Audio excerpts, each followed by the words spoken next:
नमस्कार दोस्तों, मैं अपर्णा त्रिपाठी आप सभी का अपने YouTube चैनल पर स्वागत करती हूँ। आज हम डिस्कस करेंगे ग्रीन हाउस इफेक्ट के बारे में। बहुत ही आसान भाषा में समझेंगे कि ग्रीन हाउस इफेक्ट होता क्या है। तो उसके लिए सबसे पहले हमें समझना पड़ेगा कि ग्रीन हाउस क्या होते हैं। जो ग्रीन हाउस होते हैं वो इस तरीके से बनाए जाते हैं, ग्लास के बने हुए होते हैं वो ग्रीन कलर के, कि वो सनलाइट को अंदर तो आने देते हैं, लेकिन उसके बाद जो अंदर हाउस की गर्माहट हो गई है सनलाइट से, अब वो उसको वापस नहीं जाने देते हैं। इस तरीके से ग्रीन हाउस वर्क करते हैं। जहाँ एक्सट्रीम टेम्परेचर्स होते हैं वहां पे ग्रीन हाउसेस बनाए जाते हैं, मेनली वेजिटेबल्स या फ्रूट्स को ग्रो करने के लिए। अब हमारे इन्वायरमेंट में बहुत सारी गैसेस हैं। उन गैसेस में से कुछ गैसेस ग्रीन हाउसेस की तरह बिहेव करती हैं, यानी कि वो सनलाइट को अंदर तो आने देती हैं लेकिन वापस नहीं जाने देती हैं। इन गैसेस को हम ग्रीन हाउस गैसेस कहते हैं, क्योंकि वो बिहेव करती हैं ग्रीन हाउसेस की तरीके। कौन कौन सी है ये gases? Carbon dioxide, methane, nitrous oxide, जलवाष्प, क्लोरोफ्लोरोकार्बन, ओजोन। ये जो गैसेस हैं इनको हम ग्रीन हाउस गैसेस कहते हैं। क्या करती हैं ये? सनलाइट को आने देती हैं मगर जाने नहीं देती हैं। बहुत सिंपल सा फिनोमेना है। अब इसको बहुत अच्छे से हम समझते हैं। जरा देखिए, ये है हमारा सन। सन क्या करता है? सन के ही अराउंड सारे प्लैनेट्स रिवॉल्व होते हैं। सबसे पहले इसके पास कौन सा है? मरकरी है जो रिवॉल्व होता है, फिर वीनस रिवॉल्व होता है, उसके बाद हमारा अर्थ आता है जो इसके अराउंड रिवॉल्व होता है। तो ये एकमात्र सोर्स है पूरे सोलर सिस्टम को एनर्जी देने के लिए। ऊर्जा का एकमात्र स्रोत सूर्य है। कई बार ये लाइन पढ़ी है हमने, ऊर्जा का एकमात्र स्रोत क्या है? सूर्य है। जरा समझना, मरकरी जो है वो इसके सबसे नियरेस्ट है, तो इसको तो सबसे ज्यादा लाइट हीट एनर्जी मिल रही होगी। अब इसके साथ चक्कर क्या है मरकरी के पास कि इसके पास एटमॉस्फेयर नहीं है। एटमॉस्फेयर नहीं का मतलब क्या है कि इसके पास गैसेस ही नहीं है। जैसे हमारे पास ऑक्सीजन है, नाइट्रोजन है, कार्बन डाइऑक्साइड है, मीथेन है, इसके पास गैस का एनवायरनमेंट ही नहीं है, तो गर्म तो ये बहुत तेज हो जाता है। ठीक है, अब चूंकि गैसेस ही नहीं है, जैसे ग्रीन हाउस गैस की बात करी, तो वो जो गर्माहट आ गई है अब उसको रोकने के लिए कोई है ही नहीं। तो क्या होता है, रात के समय में वो सारी गर्माहट वापस चली जाती है। तो दिन में मरकरी इतना ज्यादा सन के पास होने की वजह से गर्म होता है कि +400 डिग्री सेल्सियस तक टेम्परेचर चला जाता है, और रात में माइनस में बहुत ज्यादा टेम्परेचर चला जाता है, -180 to 100 डिग्री सेल्सियस तक टेम्परेचर चला जाता है। यानी ना तो मरकरी पे दिन में रहना पॉसिबल है और ना ही रात में रहना पॉसिबल है, क्योंकि दिन में बहुत ज्यादा गर्म और रात में बहुत ज्यादा ठंडा हो गया है। तो ये तो बेकार है, क्योंकि इसके पास एटमॉस्फेयर ही नहीं है, गैसेस ही नहीं है इसके पास। वीनस के साथ क्या होता है कि वीनस के पास है एटमॉस्फेयर, और उस एटमॉस्फेयर में इसके पास सारी ग्रीन हाउस गैसेस है। CO2 इसके अराउंड बहुत कस के भरा हुआ है। तो CO2 क्या करता है, जो सनलाइट यहाँ से आई है उसको ट्रैप कर लेगा और अब उसको जाने ही नहीं देगा। तो ये हो जाता है हॉटेस्ट प्लैनेट। मतलब मरकरी पास होने की वजह से भी हॉटेस्ट नहीं हो पाता, लेकिन वीनस क्योंकि ट्रैप कर ले रहा है, इसके पास ग्रीन हाउस गैसेस हैं, तो ये ट्रैप करने की वजह से हॉटेस्ट प्लैनेट हो जाता है। अब हम आते हैं मेन बात पे, अपनी अर्थ पे। हमारे साथ क्या है, हम लोग एक तो बहुत ही आइडल पोजीशन पर बैठे हुए हैं, ना बहुत ज्यादा टेम्परेचर ना बहुत कम टेम्परेचर। जो सन से लाइट आई हुई, पहली बात तो इतनी ज्यादा नहीं आई जितनी मरकरी और वीनस को मिल गई, हमें मिली। अब हमें उसको बचा के भी रखना है। हमें ऐसा नहीं कि रात में वो सारी गर्माहट हमारी चली जाए, हमारे काम चल जाएगा, हमको उस गर्माहट को रोक के रखना है। तो इसलिए हमारे पास अर्थ के अराउंड हमारे पास एटमॉस्फेयर है। मरकरी के पास नहीं था, वीनस के पास था, बहुत ज्यादा ग्रीन हाउस गैसेस थी।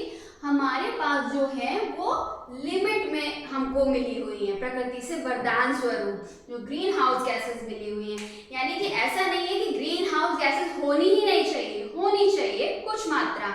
CO2, CH4, वाटर वेपर, ये सब हमें जरूरी है एनवायरनमेंट के लिए, ताकि थोड़ी सी हीट ट्रैप हो और गर्माहट पृथ्वी के अराउंड बनी रहे। लेकिन फिर क्यों हम लोग रो रहे हैं ग्रीन हाउस इफेक्ट का? क्योंकि समझिए इसको, मैंने पहले वीडियो में भी एवरेज ग्लोबल टेम्परेचर की बात करी थी, जो प्री इंडस्ट्रियल लेवल पे जो था 13.8 डिग्री सेल्सियस, यानी जो फर्स्ट टाइम टेम्परेचर को कैलकुलेट किया गया था अर्थ के, तो ये था 13.8 डिग्री सेल्सियस। यहाँ तक ठीक था। 1.2 डिग्री सेल्सियस इसमें राइज हो चुका है और ये अप्रोक्सीमेटली 15 डिग्री सेल्सियस पर पहुंच चुका है। तो यहाँ तक तो ठीक था, लेकिन ये जो 1.2 डिग्री सेल्सियस राइज हुआ है, ये इसलिए राइज हुआ है कि अब जो ग्रीन हाउस गैसेज हैं ये हमारी एक्टिविटीज की वजह से एक्सेस में हो गई हैं और उसने इस टेम्परेचर को बढ़ा दिया है, जो कि नहीं बढ़ाना चाहिए था। ग्रीन हाउस गैसेज जरूरी हैं, क्योंकि नहीं होती तो क्या होता, ये गर्माहट चली जाती और पूरे अर्थ का एवरेज टेम्परेचर -18 डिग्री सेल्सियस होता, जिसमें हम सरवाइव नहीं कर पाते। हम सरवाइव कर पा रहे थे 13.8 डिग्री सेल्सियस पे, हमारा जीवन आराम से चल रहा था। लेकिन ये जो एक्स्ट्रा 1.2 डिग्री सेल्सियस राइज हो गया, क्यों हुआ है? क्योंकि ग्रीन हाउस गैसेस हमने जरूरत से ज्यादा बढ़ा दी हैं और टेम्परेचर हो चुका है 15 डिग्री सेल्सियस हो चुका है। ठीक है, अब साइंटिस्ट का क्या बोलना है कि इसको 1.5 डिग्री सेल्सियस पर रोको, नहीं तो विनाश निश्चित है। इसलिए ग्लोबल वार्मिंग बढ़ रही है, इसलिए ग्रीन हाउस इफेक्ट का इतना ज्यादा महत्व है। आई थिंक ये चीजें आपको समझ में आई होंगी। ठीक है, अच्छा, अब मेरे पास एक बहुत ही अच्छा खूबसूरत क्वेश्चन एक ये आया था कि मतलब ऐसा कैसे हो सकता है कि जो ग्रीन हाउस गैसेस हैं, जब ये सनलाइट उधर से आ रही है, रेडिएशन इधर से आ रही है, तो ये आने दे रही हैं लेकिन जाने नहीं दे रही हैं। कोई बीच में कोई रुकावट अगर ऐसी है जो कि वापस लौटने से रोक रही है, तो उसको आने से भी रोकना चाहिए। अगर ये इधर से जाने से रोक रही है, इधर से आने से भी रोकना चाहिए। ऐसा कैसे हो सकता है कि जाने दे रही है आने नहीं दे रही, मतलब ऐसे कैसे पॉसिबल है? तो ऐसा इसलिए पॉसिबल है, बताती हूँ मैं। इसको मैं रिमूव कर दूँ।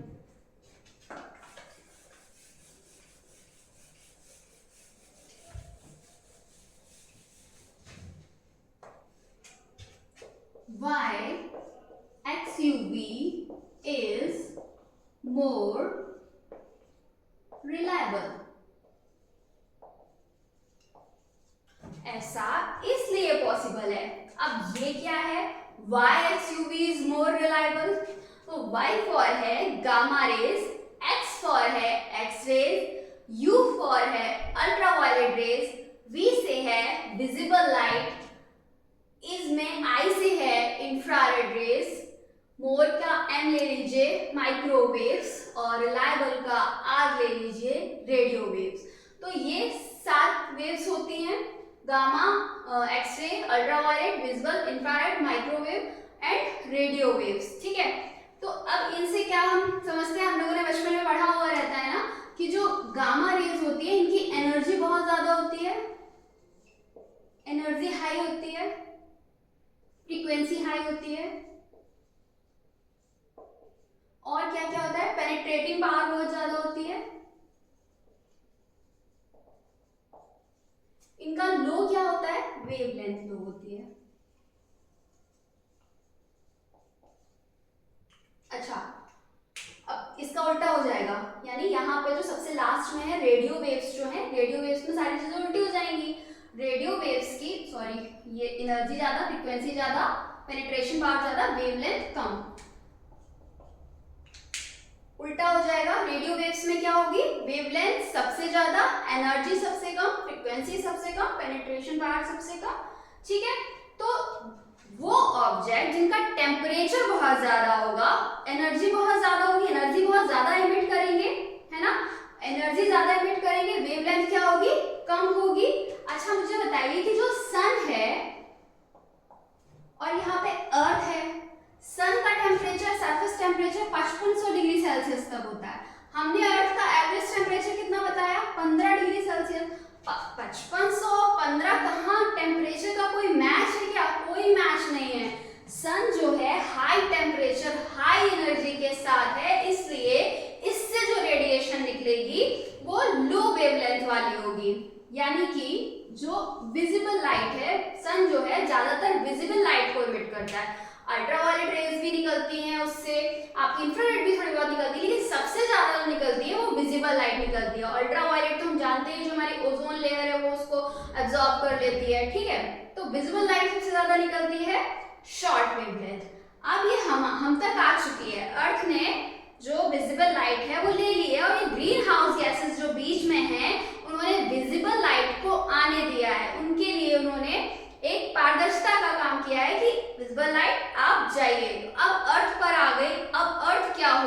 उससे गर्म हो गई। अब जब अर्थ री रेडिएट करेगी, क्योंकि अर्थ का उतना ज्यादा टेम्परेचर नहीं है, तो वो उतनी शॉर्ट वेवलेंथ वाली रेडिएशन को नहीं फेंकेगी, बल्कि लॉन्ग वेवलेंथ वाली रेडिएशन को फेंकेगी। यानी कि अर्थ जो री रेडिएट करेगी वो इंफ्रारेड रेस को री रेडिएट करेगी। अब जो ग्रीन हाउस गैसेस हैं जिन्होंने विजिबल लाइट को जाने दिया था, वो इंफ्रारेड रेस को वापस लौटने नहीं देंगी, उनको वो ट्रैप कर लेंगी और फिर ग्रीन हाउस गैसेस फिर उस इंफ्रारेड को री रेडिएट करके चारों तरफ इंफ्रारेड वेव्स को फैला देंगी और अर्थ जो होगी वो हमारी गर्म हो जाएगी। समझने के लिए सेम ग्रीन हाउस इफेक्ट जो शो करता है हमारी कार शो करती है। आपने देखा होगा कि आप उसको धूप में खड़ा कर दीजिए 2-3 घंटे के लिए और उसके बाद आप धूप में ही उसका कार को खोल के अंदर घुसिए तो कितनी ज्यादा गर्माहट उसमें होती है। तो वो जो कार का ग्लास है, जो विंडो पे ग्लास लगा हुआ है, वो सेम ग्रीन हाउस गैस की तरीके बिहेव करता है। उसने सनलाइट को, जो विजिबल लाइट है, उसको जाने तो दिया। अब जो कार की मतलब जो कार की सरफेस है, जो लाइट जो भी ऑब्जेक्ट्स कार के अंदर रखे हुए हैं वो गर्म हो गए। अब क्या होगा, अब इंफ्रारेड रेज निकलेगी। अब इंफ्रारेड रेज को वो ग्लास जो है वो वापस निकलने नहीं देगा। विजिबल लाइट को आने दिया, इंफ्रारेड रेज को वापस जाने नहीं दिया। सेम फिनोमेना कार में देखने को मिलता है, लेकिन कार के अंदर कोई ग्रीन हाउस गैस नहीं है, वो ग्लास ही एक तरीके से दिखा रहा है ग्रीन हाउस गैस की तरह बिहेव करके। जैसे कि मैंने ग्रीन हाउसेस में बताया कि ग्रीन हाउसेस में भी ग्लास क्या कर रहे थे, विजिबल लाइट को जाने दे रहे थे, फिर अंदर गर्माहट हो गई, अब वो इंफ्रारेड को वापस निकलने नहीं दे रहे हैं। कंपटीशन में जो क्वेश्चन पूछा जाता है father of green house effect किसको बोलते हैं, तो आप याद रख सकते हो जोसेफ फोरियर का नाम।